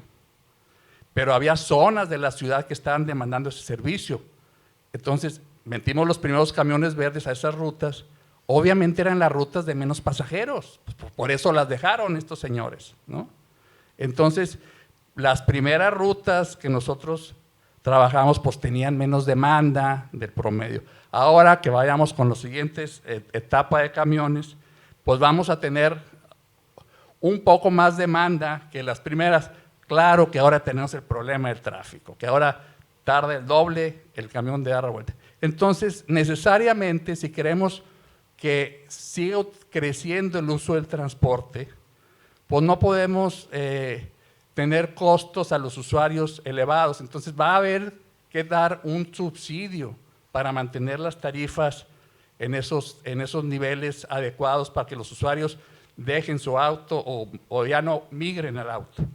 Pero lo que sí es muy importante decir es que con el sistema que tenemos ahora de pago por kilómetro, los subsidios se transparentan, porque el subsidio es realmente al usuario, porque al transportista se le paga por kilómetro según sus costos. Antes, en el sistema, como está el del que estamos saliendo, había rutas buenas y rutas malas. Entonces había rutas que tenían camiones muy buenos y otras muy malas, pero a veces también teníamos rutas malas con camiones no tan malos y rutas buenas con camiones pésimos. Quiere decir que ahí no estaban los incentivos alineados. Entonces, el esquema de pago por kilómetro, y donde el gobierno es el que compra las unidades y las pone en servicio apoyándose en los transportistas, es la mejor forma de poder transparentar subsidios. Y es como funciona en los países desarrollados, como funciona en París, como funciona en Nueva York, así funciona el transporte. Claro, tienen unos subsidios allá enormes. Entonces, vamos caminando hacia la meta del 34%. Yo estoy seguro que cuando entren las líneas del metro vamos a dar el último paso y vamos a incluso sobrepasar ese 34% y va a ser algo muy benéfico para la ciudad. Gracias. Bueno, para otra pregunta que queremos comentar con usted, con respecto al anuncio de este gobierno sobre el proyecto del viaducto elevado sobre la avenida Morones Prieto, el cual consideramos que pues fomenta el uso del auto particular y pues contraviene con las acciones que potencian el cambio modal hacia un transporte sustentable, que lo acabamos de comentar. Nos preguntamos que pues este avance y apertura de información que han anunciado solamente por medios de comunicación y que este reclamo generalizado que hemos hecho también como sociedad civil es que pues no se cuentan con los proyectos ejecutivos todavía de las obras, y aunque según el tercer informe de gobierno se cuentan con avances del proyecto, no hemos tenido acceso a los estudios pues geotécnicos, topográficos, hidrológicos y sobre todo el de impacto ambiental, que es muy importante para eso. Se han respondido primero solicitudes de información, pero no nos han compartido esa información pues tan clara, o las respuestas han sido evasivas de que no se cuenta con esos estudios. ¿Por qué no se ha tenido esta apertura para compartir esta información con las personas? No, sí se ha tenido. Sí se ha tenido. De hecho, estaba planeada una audiencia pública sobre estos temas y los solicitantes la cancelaron. No sé cuál fue el motivo. Nosotros estábamos dispuestos a plantear toda la información y nosotros estamos siguiendo la norma del Premio Nobel Mario Molina, que cuando le preguntaron sobre los segundos pisos dijo: siempre y cuando no le cuesten al gobierno y que esos recursos se puedan usar en transporte público, yo no le veo ningún tema a los segundos pisos, siempre que estén fundamentados y siempre que no contravengan la pirámide de movilidad. La pirámide de movilidad habla de obra pública destinada a los distintos modos de transporte. Nosotros, este proyecto está presentado no como obra pública, es un proyecto que estaría pagado por los automovilistas y que saldrían beneficiados los automovilistas que usarían ese segundo piso, porque obviamente si lo están pagando es porque les beneficia, y los que van por abajo también saldrían beneficiados porque se les liberaría espacio, además de que está planteado un parque, una ciclovía, y además de que están los estudios de contaminación, los estudios estos con los paquetes consensuados científicamente que miden las emisiones contaminantes, de que hay reducciones en las emisiones contaminantes. Nosotros los vamos a presentar con mucho gusto, ya lo íbamos a presentar, pero nos cancelaron esa audiencia. Todo eso se considera ahí. Si les parece, dado que ya nos alargamos mucho en el tiempo de movilidad y aprovechando la apertura, secretario, te proponemos tener un diálogo más directo sobre la situación del transporte y de este proyecto iniciando el próximo año y compaginarlo con temas para desahogar de la calidad del aire, que creo que es un tema importante a regresar. Entonces nos comprometemos a eso, aprovechando la apertura para cerrar, antes de tener un breve diálogo con el gobernador, con la secretaria, la doctora Alma Rosa, con una intervención inicial de hasta por 2 minutos, doctora. Muchas gracias. Muy buenas tardes. Muchas gracias, Luis, por la oportunidad de rebotar ideas tan importantes en relación a los indicadores en materia de salud. Lo primero que quiero decir es que Nuevo León tiene la esperanza de vida más alta de todo el país y ocupamos el lugar número 1 con 77.7 años. Podríamos considerar que la población de Nuevo León tiene las condiciones no tan favorables para tener una vida sana. Es una sociedad sedentaria que consume los alimentos no más adecuados, que tiene hábitos que impactan en su calidad de vida y en el bienestar. Aún así, tenemos una esperanza de vida, una expectativa muy buena, y eso se debe a múltiples factores. Si hay una parte de la población que se preocupa y se ocupa de su salud y de su bienestar, pero tenemos una gran sensibilidad por la salud, por atendernos, al menos la parte de la atención, no necesariamente la prevención, y creo que es una de nuestras grandes áreas de oportunidad. Pero en cuanto a la atención, pues sí vamos mucho con los doctores, acudimos a los hospitales, tenemos una gran oferta de servicios de salud. Sin embargo, hay varios puntos que me gustaría resaltar porque el resultado de estos indicadores proviene de 3 grandes proveedores de servicios de salud. Un gran proveedor de servicios de salud en el estado de Nuevo León es el Instituto Mexicano del Seguro Social, que atiende al 70% de las personas. El otro 30% nos lo dividimos entre los servicios estatales de salud, el ISSSTE, la SEDENA y un poco los privados. Entonces, la Secretaría de Salud, desde su función rectora, debiera de estar impactando en cada uno de los sectores. En este caso, muchas de estas instituciones son de índole federal, en donde la injerencia o la intervención que tenemos como Secretaría de Salud es limitada.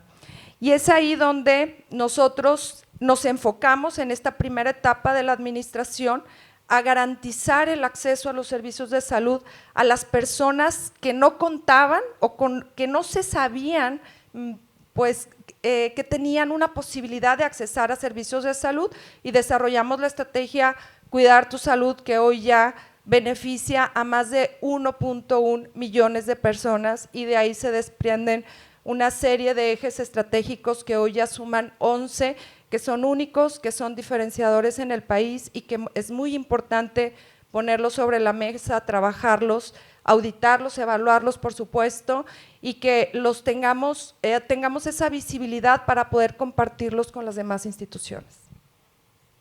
Doctora, agradecemos a la maestra Bárbara que nos acompañe para un intercambio con la Secretaría. Adelante. Gracias, Alma Rosa. Pues fíjate, justamente hablando sobre el programa de Cuidar tu Salud, bien dices, en Nuevo León la mayoría de las personas pues están adscritas al Instituto Mexicano del Seguro Social, y bueno, ustedes tienen esta estrategia de Cuidar tu Salud, pero nos gustaría como conocer un poquito más cuál es esta estrategia para cubrir la parte también rural, o sea, cuál es esta estrategia ya más específico en lo rural y en lo urbano.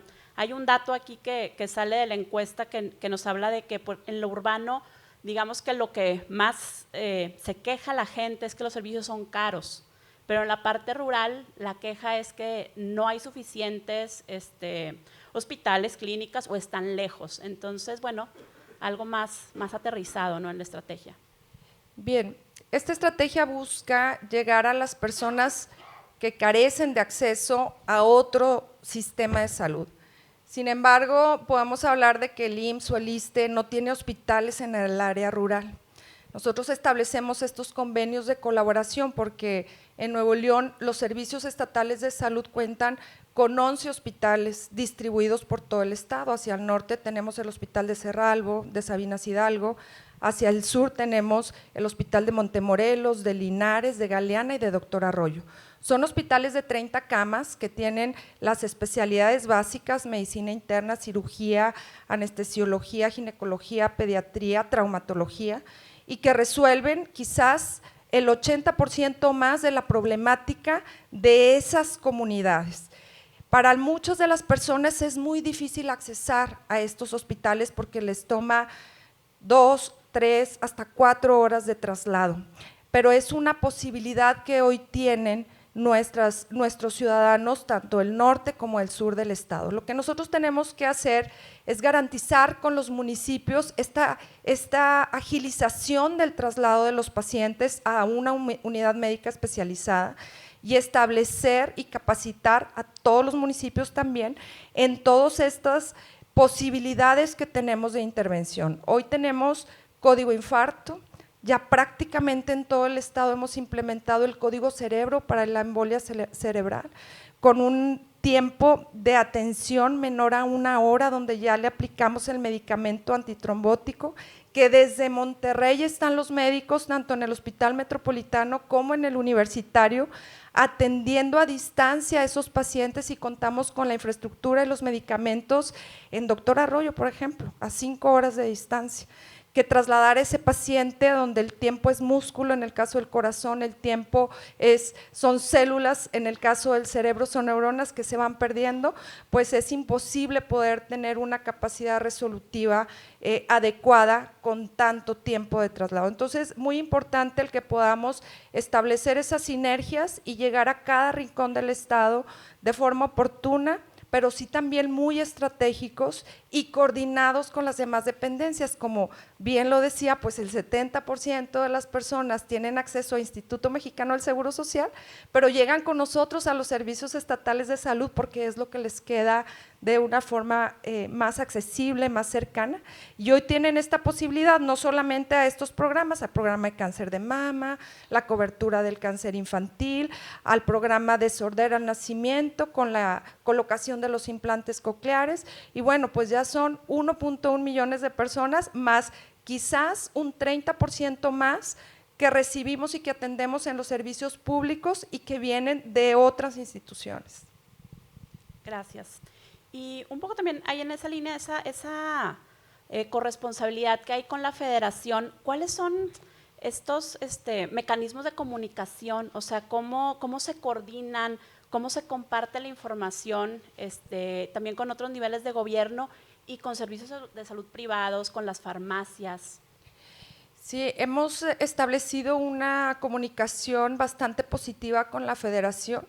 En principio, la Secretaría de Salud integra la mayor parte de la información que proviene de todas estas dependencias que mencionas, del IMSS, del ISSSTE, de las farmacias, de consultorios adyacentes a farmacias, de los consultorios privados, del hospital universitario, etcétera.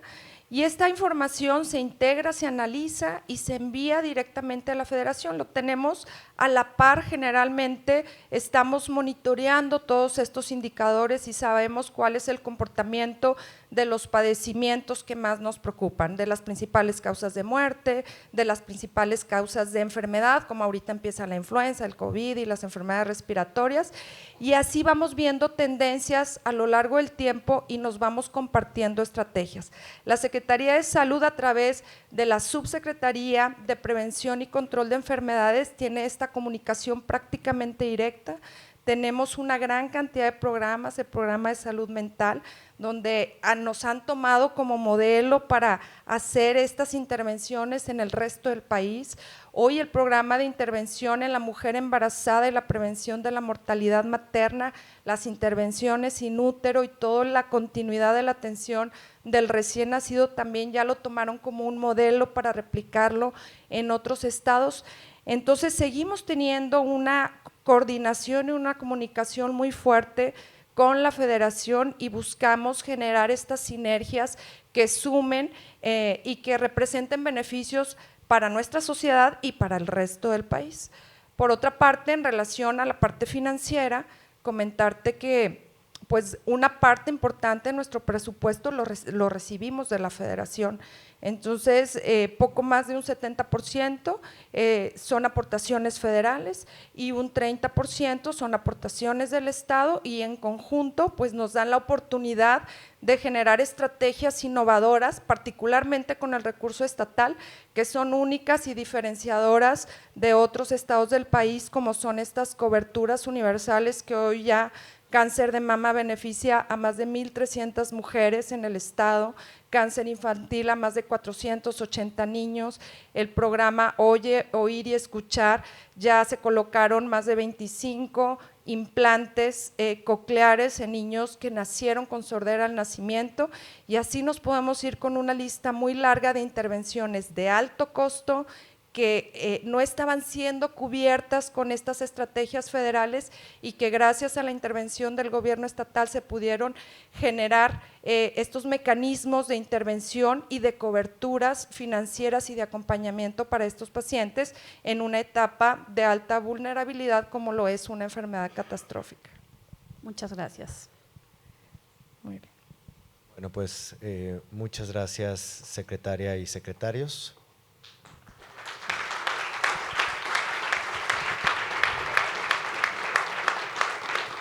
Agradecemos mucho la participación de los secretarios y la secretaria en este diálogo, así como de las especialistas que participaron.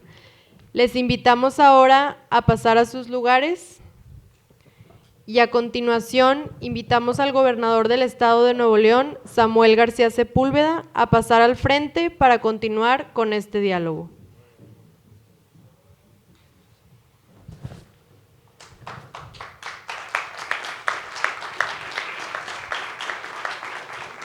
Gracias, gobernador. Si me permites, nos gustaría hacerte un par de preguntas, cada una 5 minutos, y al final un mensaje de cierre de tu parte.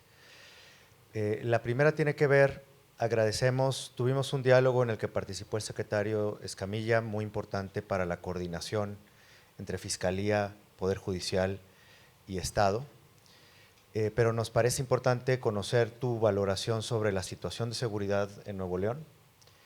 ¿Cómo ves el panorama?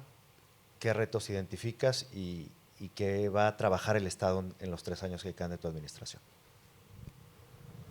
Claro que sí. Buenas noches a todos. Gracias al TEC, que por cierto cada vez estamos espectacular. Felicidades. Y gracias, Luis, por la invitación. Pues primero aplaudir a mis secretarios. Se nota por qué son el mayor activo de este gobierno, el gabinete. En el tema de seguridad, la verdad es que es en el tema que más tiempo dedico, es el tema que más importancia le hemos dado estos 3 años, ahorita voy a explicar el por qué, pero también es un tema que tienes que manejar con perfil muy bajo. Una mala declaración, un mal pronunciamiento, pues Nuevo León no es una isla y te genera desgraciadamente brotes de inseguridad. Cuando me di cuenta que la seguridad es lo más importante es en todos estos viajes al extranjero que han traído hoy la inversión extranjera más grande en la historia de México y de Nuevo León, siempre comienza el due diligence con safety. No hay empresa que invierta $1 billón que no comience con safety. Safety desde el punto de vista de salvaguarda de mis bienes, de mi empresa, de mi gente, porque se vienen a vivir los directivos. Y afortunadamente el Estado de Nuevo León, a pesar de tener tanto ruido, permítanme subrayar la palabra ruido para no dar adjetivos, en el extranjero estamos muy bien. Somos el único estado con Yucatán que estamos en verde. Quiere decir que el gobierno de Estados Unidos promueve la inversión y el turismo. Y nos pusimos a estudiar por qué estamos en verde. El primer eslabón es Estado de Derecho. Podrá haber estados que en las estadísticas, como Sinaloa, salen mejor que Nuevo León, pero en los datos, aquí hay Estado de Derecho y quien la hace se le va a perseguir y se le va a incriminar. Y para eso tenemos la mejor policía de México, la Fuerza Civil. Ya le hemos invertido al día de hoy 20,200 millones de pesos. Esa es la materia en la que más se ha invertido. Lo digo con orgullo porque hoy tenemos blindado todo el estado cuando llegamos nada más era la zona metropolitana, ni siquiera la periferia. Pero estos 16 destacamentos, estos 1000 nuevos cadetes, los helicópteros, el área blindada, el nuevo C5, han demostrado ya un estado de fuerza donde podemos garantizar que aquí en Nuevo León hay Estado de Derecho y no andan como Juan por su casa los maleantes. Por eso en el mapa se ve la disparidad de enfrentamientos en la parte que colinda con Tamaulipas. Porque antes esos enfrentamientos eran aquí en Monterrey. Por eso aquí estaba la inseguridad, aquí estaba la psicosis. No es un halago, pero es mejor para el Estado que se dé en la frontera lo que llamamos el enfrentamiento. Ya con lo que nunca voy a estar de acuerdo con la Fiscalía, porque sabemos que lo hacen adrede para dañarnos, es un autoflagelo, es que ahora resulta que cuando el Estado, en el uso de la fuerza, enfrenta y abate, que es lo que queremos todos los mexicanos, eso nos juega en contra y nos lo marcan como homicidio entre grupos. Este año, entre más reforzamos y más blindamos, más enfrentamos. Y eso, lejos de que nos juegue a favor como un Estado de Derecho firme, la Fiscalía no lo registra como homicidio. Entonces, de repente, yo le hablo a Gerardo para felicitarlo, porque en un topón pudieron detener 15 monstruos en Bravo, pero al día siguiente en la mañanera nos ponen que Nuevo León fue el estado con más violencia. Entonces ahora resulta que hacer tu trabajo te juega en contra. Es un costo, sí, pero al final hagámonos una pregunta, una reflexión. ¿Por qué hoy Nuevo León es primer lugar y tiene fila de empresas a pesar de esos indicadores tan malos que nos pone Autoridad Federal? Pues porque los que hacen los verdaderos due diligence sí están viendo Estado de Derecho, sí están viendo que no hay cobro de piso a las empresas, sí están viendo retenes, sí están viendo patrullaje en las carreteras, sí ven una aduana segura en la que en 3 años no ha habido un solo delito. Váyanse a Bronzeville, váyanse a Nogales, váyanse a Manzanillo. La aduana Colombia, 0 delitos en 3 años. Entonces creo que en materia de seguridad han hecho un gran trabajo. Escamilla llegó reloaded y creo que el siguiente año va a ser muy bueno porque este año en la campaña se llegó a un pico que es normal. Cada vez que hay cambio de gobierno federal, los grupos delincuenciales quieren mostrar territorio y quién es dueño de qué área. Empezamos el mes de marzo con 100 homicidios, de los cuales 10 abatidos. Y fue creciendo. Pero ya llegó un punto de pico donde a partir de septiembre empezó a bajar. Ya vamos a terminar noviembre. 50% de reducción. Y todo indica que con las estrategias que son obviamente confidenciales, va a ir bajando y mejorando el tema de seguridad. Gracias, gobernador. Y la siguiente pregunta tiene que ver con los retos que vimos aquí. Si algo queda claro, creo, en materia del aire, de movilidad, incluso de agua, son retos compartidos donde los alcaldes tienen también alta responsabilidad y la federación. ¿Cuál es el panorama y la actitud del gobierno estatal para construir en conjunto en estos 3 años, aprovechando que hay nuevas administraciones, de retos que son eminentemente metropolitanos y que difícilmente van a avanzar como deberían si no hay una adecuada integración entre las partes que deben ser parte de la solución? Pues ese es el reto de la división de poderes. Hemos demostrado, creo, que hay voluntad. Nuestro primer año de gobierno fue muy bueno, había bastante diálogo, salió una nueva constitución, salió un presupuesto, salieron las leyes.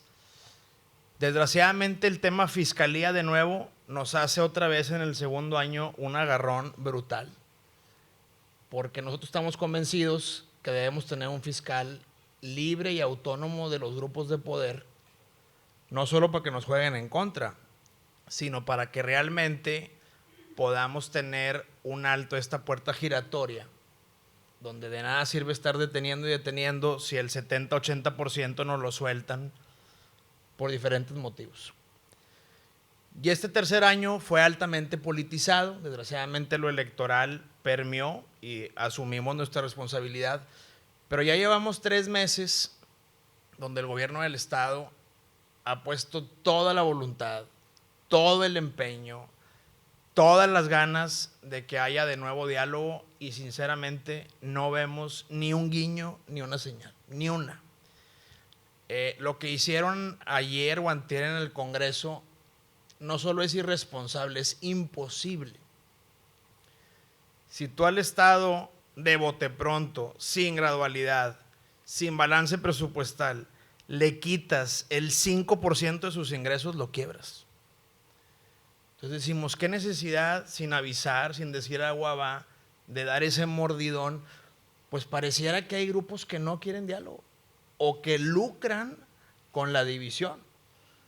Yo lo que le dije al gabinete es, nosotros no vamos a ir por esa vía, mostremos altura de miras, tratemos de sacar presupuesto, coordinación con la federación y con los alcaldes y seguimos con la buena fe de que se puede dar. Todos nos vamos a dar cuenta en 10 días, vamos a ver cómo vota el Congreso y va a quedar constancia de si realmente hubo una oportunidad de sacar adelante esto o realmente quieren tronar y que el Estado no resuelva los temas. Yo creo firmemente que hay materias que requerimos de todos. Tú mencionaste 3. Pero realmente todas las materias requieren de la federación, del Estado y municipios, y la seguridad requiere de la Fiscalía y del Poder Judicial. En seguridad, afortunadamente con las inversiones, creo que vamos a mejorar. Pero si hubiera un verdadero diálogo, coordinación y Estado de Derecho con la Fiscalía y el Poder Judicial, ahorita estuviéramos mucho más avanzados. Por ejemplo, el Poder Judicial no va a las mesas de seguridad. ¿De qué te sirve hacer estrategia, destacamentos, arrestar, si los jueces siguen con sus criterios? Y ahora con la reforma judicial, pues ya andan en otro plan, ya andan en el limbo, se andan registrando para ministros. O sea, hoy Poder Judicial en materia de seguridad no contamos absolutamente con nada. Espero y vuelvo a darles ese ánimo de retomemos. Y en el tema de movilidad, en el tema de aire, en el tema de agua, mañana viene la presidenta. Muy sencillo. Yo lo he dicho, hasta me han agarrado de broma cuando lo digo, pero somos víctimas de nuestro éxito y te voy a ayudar a aclarar antes de que generes un fuego amigo interno en el gabinete. Carlos no tiene la culpa, ni Juan Ignacio. Se le llama movilidad. Todos los mexicanos quieren empleo, buena educación y calidad de vida. ¿Dónde están esos 3 componentes? Les pregunto a todos. Monterrey. Estamos recibiendo al año 160,000 foráneos. Ese es el brote y la bomba que nos va a explotar. No es culpa de Hernán, no es culpa de ustedes. Es que hay una demanda de muchos mexicanos que son nuestros hermanos y que les tenemos que, además de dar por constitución sus derechos, que están llegando aquí por empleo, para meter a sus hijos en la mejor educación de México, pública o privada, y que como llegan y consiguen su empleo, sacan su carro. No hay gobernador, no hay gabinete que pueda controlar la cultura del mexicano. No la hay. Quien tiene acceso al carro va a comprar carro. Díganme de aquí quién anda en camión si tiene carro. Levanten la mano. Entonces, si somos así de francos, vamos a entender que la bronca de la movilidad sale de la esfera del Estado. Entonces, en 8 años, la matrícula de Nuevo León creció 56%. No hay otra ciudad en América Latina que subieron los carros de 2 a 3.100.000 autos. No la hay. ¿Cómo arreglas el tráfico si te crece la matrícula 56%? No hay en ninguna ciudad de América Latina que haya crecido la población 52% en 10 años. Y no te voy a increpar, pero dijiste una falacia. El camión que antes daba 1 hora a la vuelta, ahora da 2, pero no nada más por el tráfico. Ahora el 40% de la población vive en Ciénega, en Cadereyta y en García. Están a 90 kilómetros. Es obvio que el camión va a tardar mucho más en dar la vuelta. Por eso es muy lamentable cuando escuchas 3 horas en el camión y dices, ¿cómo pienso en esa persona? Pero si me ayudan y me acompañan a Cadereyta o a Ciénega y nos subimos al camión, realmente no es un camión urbano, es un camión foráneo. Así lo marca la ley. Más de 60 kilómetros ya no es urbano y el Estado le está entrando a dar el servicio. Porque malamente el Infonavit y los cinturones que metió Sedatu hicieron casitas a 1:30 horas. Entonces, pues claro que si el 40% de la población ya está a más de 60 kilómetros del centro, pues las distancias van a ser abrumadoramente más altas. Entonces, cuando hablamos con esa franqueza, queremos decirles que con todo y metas, desde hoy les adelanto, no las vamos a alcanzar, porque todos los incentivos van para el otro lado. El día que nazca en Nuevo León y que se queden únicamente natalicio neolonés y no crezca la matrícula y la población, podremos hablar de mejorar el tiempo y la distancia. Pero si te crece 50% por año, pues yo les pregunto si es posible. Porque hay un punto deseable y el otro posible. Entonces, ¿qué le vamos a decir mañana a la presidenta? Pues toda esa gente viene por salud y muchos no son del IMSS, ayúdenos. Mucha de esa gente viene por empleo y se inscriben a la escuela de la colonia. Y en esa colonia no hay escuela. Entonces, ¿qué hacemos?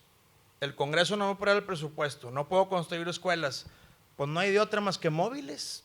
Y así andamos, desgraciadamente, en Nuevo León. Entonces ocupamos y vamos a hacer el esfuerzo estos 3 años. Federación a bordo. Creo que ahí la llevamos muy bien y hay buena relación.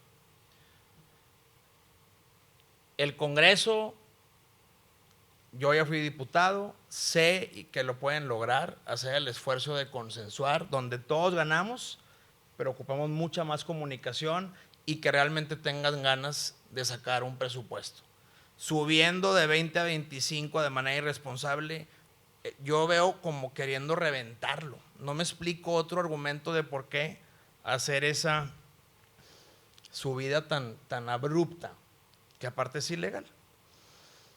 Y tercero, con los alcaldes los hemos invitado, los he citado y les digo, oigan, a mí me quedan 3 años, si Dios quiere. Viene una reforma electoral, ya no va a haber reelección, a ustedes también les quedan 3. Vamos a perder un año peleados. No vamos a hacer nada, nadie. Nos conviene a todos encontrar valores universales, ponernos a jalar y con gusto le damos. Y la respuesta es, hay una mesa que decide todo.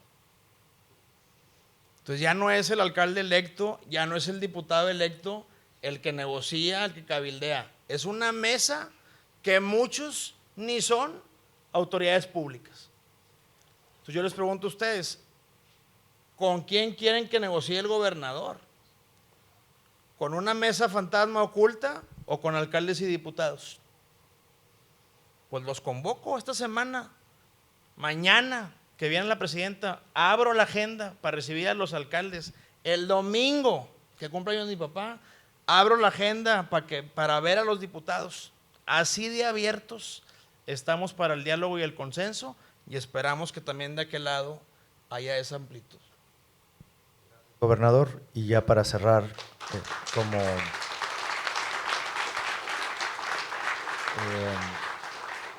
como lo hicimos con los secretarios, una reflexión general de cierre de tu parte para dar por concluido el evento.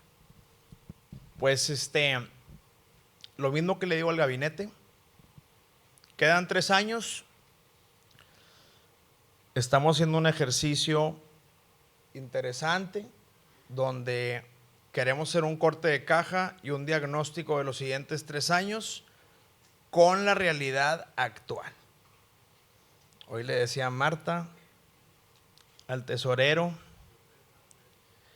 que tenemos que planear a Nuevo León los siguientes 3 años partiendo de la base de Trump, partiendo de la base de un gobierno federal que controla 3 poderes y partiendo de la base de que Nuevo León tiene todavía nearshoring, pero nos están bloqueando Asia. Si Nuevo León no planea con esa realidad, vamos a estar dando tiros al aire. Tenemos que dar tiros de precisión. ¿Qué se les pide a cada uno? Que cada secretario tenga la creatividad, la inteligencia de planear al menos 2 innovaciones por secretaría para los siguientes 3 años, contemplando Trump, bloqueo asiático y un gobierno federal muy poderoso. ¿Cuáles le va a apostar Samuel? Gobernador, transversales, tecnología y transparencia. Transparencia para que todo Nuevo León tenga la tranquilidad de que somos un gobierno que trabaja incorruptibles para la obra, para la gente. Mucho gobierno abierto. Ya está Betsabe, no sé si vino. Betsabe acaba de entrar secretaria técnica. Con Consejo Nuevo León vamos a abrir todo. Compras en línea, transparentes, todo el tema de licitaciones. Inclusive les he dicho que aunque sean buenas, si parecen malas, se descartan. Ya no queremos saber nada de temas de escándalos, etcétera. Y tecnología, porque con tecnología todas las áreas de gobierno van a multiplicar sus esfuerzos. Le decía Consejo Nuevo León, con tecnología vamos a tener el mejor sistema de transporte, con pago eléctrico, con app, con calendario, con horario, con botón de pánico, con internet, con wifi, con tecnología. En seguridad con tecnología vamos a mejorar bastante más las intervenciones. En el tema de economía, aquí está Emanuel, Mariela, ya vamos a lanzar la ventanilla única, ventanilla digital, todo digital, el programa Cero Burocracia se va a llamar, Cero Burocracia. Todo ágil, todo rápido. Ese indicador de corrupción, claro que molesta porque es el del INEGI que mide al gobierno federal y a alcaldías. Entonces, si me mete al gobierno estatal en la misma olla, pues de nada me sirve tener todo digital si el año que entra voy a estar otra vez reprobado porque me miden con alcaldes periféricos. Pues, yo sí creo que ahí hay algo que modificar. Y si le metemos a todo este esfuerzo de 6 años, tecnología, innovación, planeación, indicadores, no dar bandazos, creo que vamos a salir con una mejor calificación. Me duele el 7, yo aquí en el TEC saqué 9.6, duele, pero también entiendes que Nuevo León está inmerso en México. No es una isla.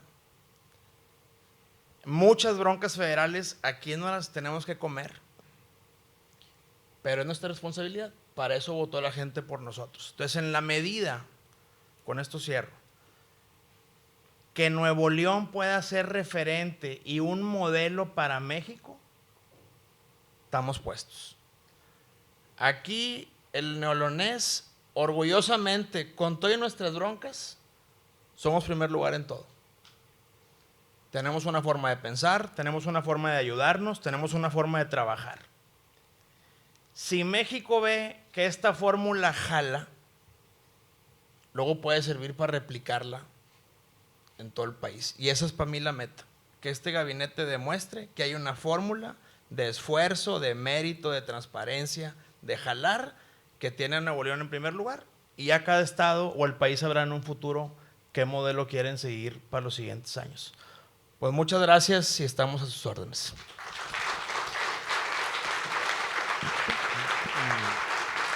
Muchas gracias, gobernador, gabinete de nuevo.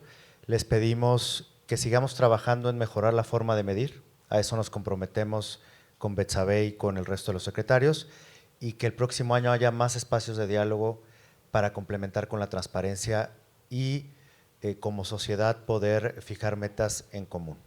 Muchas gracias por su colaboración y apertura.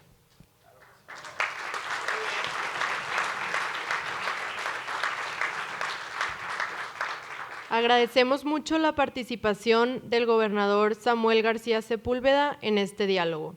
Les recordamos también que ya pueden consultar todos los resultados de la evaluación en nuestra página comovamosnl.org, y les agradecemos mucho su asistencia a todos ustedes que nos acompañaron el día de hoy. Para finalizar este diálogo, invitamos al gabinete, secretarias, secretarios y al presidente de Cómo Vamos a pasar al frente para tomar una fotografía oficial. Muchas gracias.